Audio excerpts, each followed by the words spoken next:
Hello, everybody. It is Thursday in Pittsburgh, Pennsylvania. My name is Adam Bittner, Assistant Sports Editor for Multimedia at the Pittsburgh Post-Gazette, joined for the Thursday episode of the North Shore Drive podcast by Christopher Carter, our Steelers insider. We're excited to dig into the wide receiver conversation after cutdown day, after the 53-man roster is finalized. What have the Steelers done? What might they still do either now or at some point in the season? I'm excited to dig into that with Chris. Before we do, just want to thank our sponsor for this episode of the podcast. It's Edgar Snyder Associates. Law firms come and go, but what law firm has been here in Western PA fighting for injury victims for more than 40 years? It's Edgar Snyder. What firm has a staff of over 130 people who live and work here? It's Edgar Snyder Associates. Law firms come and go, but Edgar Snyder and Associates is a name you can always trust. So remember, there's never a fee unless they get money for you. If you've been hurt in an accident, call them at 1-800-94-EDGAR or visit edgarsnyder.com. They're available 24/7. Okay, Chris, let's dig in here. It does not appear the Steelers are going to go outside on the wide receiver situation at the moment, looking for a wide receiver too. The Gabe Davis thing continues to fizzle despite his visits and those rumors. Marquez Valdes-Scantling signed elsewhere despite some brief rumors tying him here. And Amari Cooper is off the board, a guy we've been talking about for a couple of months. He goes to the Raiders. So I guess before we talk about the personnel that they are rolling with, was there anyone that was out there that you would have liked to see behind DK Metcalf on this depth chart, or were you not intrigued enough by any of them not to want to see a little bit more of Calvin Austin and Roman Wilson if and when they decide to make a move? So, I mean, I've always been intrigued by Amari Cooper as an idea, being out there, just him being a veteran wide receiver, him being another presence that you could bring who'll be a professional. But I mean, the pickings had been slim, in my opinion, like as far as what you've been able to sort through and who you wanted to find for the long term. But I think that's the issue that they ran up against, was that either the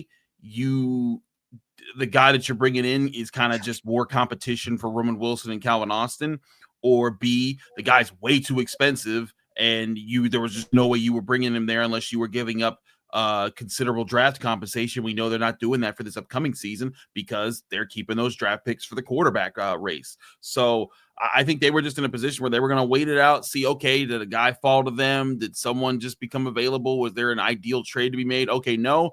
All right, fine. We'll rock out with it there. But I think what they're going to be doing is even less so than just using Roman Wilson and Calvin Austin and just saying, hey, that's it behind DK Metcalf. I think what they've been committing to and working on is just, this is going to be a tight end heavy offense. They're going to trust Jonnu Smith and Freiermuth and Darnell Washington to win more matchups for them and to work those type of alignments. I just think that's where a lot of this offense is going to be. And you need a quarterback that's able to spread the ball around, that's willing to make different reads, to check into different things, and to be able to decipher different defenses and attack accordingly. And Aaron Rodgers has one of the better, football processing minds of quarterbacks that I've studied in my time watching and covering football. So I think that's what their hope is. Will it work? That remains to be seen, because we've seen how last year when George Pickens was the number one and there wasn't really a bona fide number two, and as soon as he went down, it destroyed the offense. Now, could they work their way out of it this year a bit more? Maybe. The offensive line has to be better. There's a lot of other factors that could play there, but I think the Steelers, it does seem like they're going to stay put, and it seems like the way they're going to work around not having that proven wide receiver two that people will line up and be afraid of is saying, hey, you know what? Austin and Wilson are going to be those guys. Scotty Miller can be a fourth guy that they rotate into that sort of rotation. And then you lean on your tight ends to pick up some of the slack there. I think it's a gamble, but it's a gamble that the Steelers, I think, have kind of put themselves into having to play with the remaining people available. I guess here's my question is, I get what the plan is.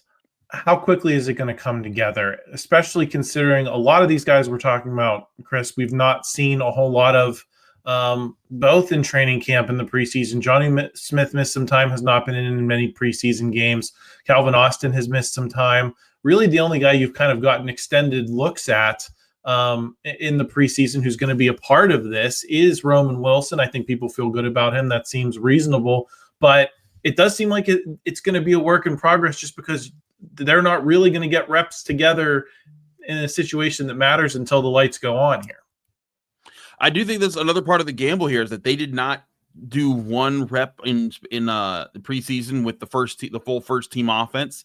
They're trusting that they're going to be able to sort it out on their own, and that's going to be a big question going into this year. Are they going to be able to hit the ground running, or at least figure things out soon? Because listen, you're never the team you are in December that you were in September, right? Like that's not just changes happen, development happens, but at the same time, you want to be able to capitalize on the early part of the season. Some of these games, the Jets, the Seahawks, the Vikings. The Vikings I think are a good team, but these are teams that are going to be easier on your schedule than, say, when you got the Ravens twice, when you get the Bills, when you get the Lions. It's going to be important to rack up these wins early in the season to try to build up that record, to give yourself a cushion like you did last year. But you just hope that this time, with the cushion that they get, like they gave themselves last year, when I believe they were 10-3 at one point, you're just hoping that 10-3, if you get back to that point, you don't lose 4 straight to end the season. You can use that to jump yourself into a better playoff position. Yeah, I think that is the theory. Chris, you mentioned that George Pickens injury last year. So much of this too does seem like I can see Roman Wilson playing up to being a wide receiver 2. I can see Calvin Austin playing up to being a wide receiver 2. I can see Jonnu Smith playing as a wide receiver 2 in situations. I think the problem becomes they have not substantially changed the problem that you mentioned of when George Pickens went down. Of I don't see any of these guys playing up into wide receiver 1 type of reps and having that type of upside. If you go 3, 4, 5 weeks where DK Metcalf is down for one reason or another, the theory of this seems to unravel pretty quickly for me. Is there anything you can say to disabuse me of that notion?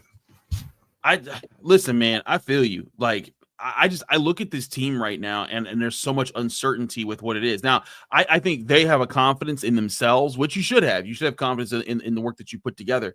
But to me, man, the offense as it stands and as it looks moving forward, I'd have realistic questions as far as how is this going to work when teams start to take things away. Because the other thing is that like last year, Russell Wilson came out great, looking awesome early in the season. But when teams adjusted to what he was essentially doing, I mean, there was that clip from the Hard Knocks show where the Ravens defensive coordinator was like, he has layups and 3-pointers. He has no intermediate game. Take those away, force him to win here, and he won't be able to win. And then that was the formula that kind of disrupted the Steelers' passing game. They can't afford to be in a position where the Steelers, maybe not that specifically, but there's one key strategy that if they're able to take this thing away, then the Steelers can't adapt to it. And that was the problem last year with the Steelers offense. When they took away the deep ball and the checkdowns, and they forced it to say, hey, beat us in the middle intermediate part of the field, Russell Wilson couldn't do that. And the offensive line wasn't good enough to get a run game going when teams were sitting on it. And that kind of just put them in a rough spot. And I think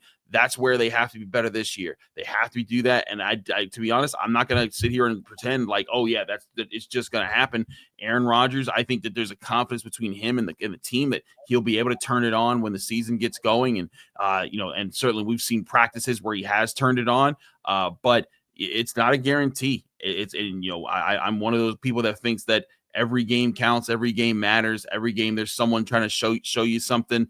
There could be games early this season where they're struggling to put it together and it's not, and the chemistry isn't all there. And people are going to be asking, hey, where was this? This is why you should have done a few more, played in a preseason game. Maybe you should have done a few more reps in the off season. Maybe you should have showed up earlier than just mini camp and then in practice and training camp. I think all those questions will be there, but it's going to be up to the Steelers to silence those questions before they even get asked by going out and starting strong on offense.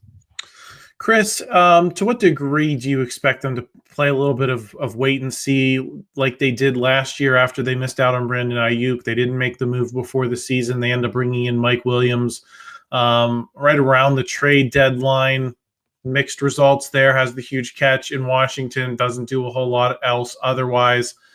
Do you think they believe that if they have a wide receiver 2 problem, if it bears out over those early weeks, that they can use some of that draft capital that they've saved up to address it, knowing, and I've heard some commentary about this of, listen, even if you do go up and get a quarterback next year, you're probably going to use at least one pick on a receiver with Calvin Austin being on an expiring deal. Are they more or less just keeping their options open here and hoping things that work out, but believing that they can address it if they don't?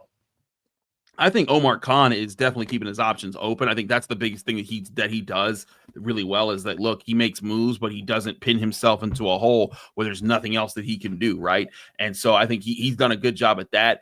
I just don't know if the Steelers are I honestly think, and, I asked Andy Weidel this, the assistant GM, about a few weeks ago when we got him at Acrisure Stadium before the joint practice.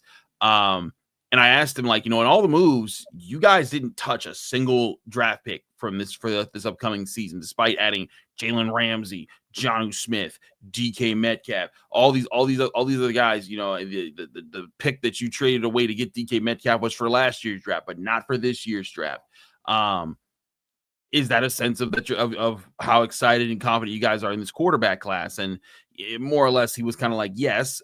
He tried to not give full credence to that answer, but I think that's where the Steelers are right now, is that they want to protect their draft picks because they know that it could be, they're going to need to save up as much ammunition as possible to move up as far as they want to get the player that they really want in that draft. I think that is just the priority right now. So if it comes down to trading for a player who is going to be a good receiver for you for a season, and you're giving up even like a third or fourth round pick in 2026, I think that they would say no to that deal. Chris, we are going to talk a little bit more in the second segment about the safety situation. So make sure you subscribe to the channel for all of that. Please like this video if you enjoyed it. Help us out in the YouTube algorithm, and we will talk to you again real soon.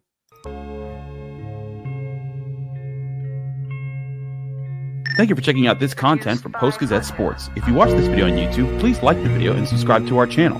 For all of the sports coverage the Post-Gazette has to offer, visit post-gazette.com.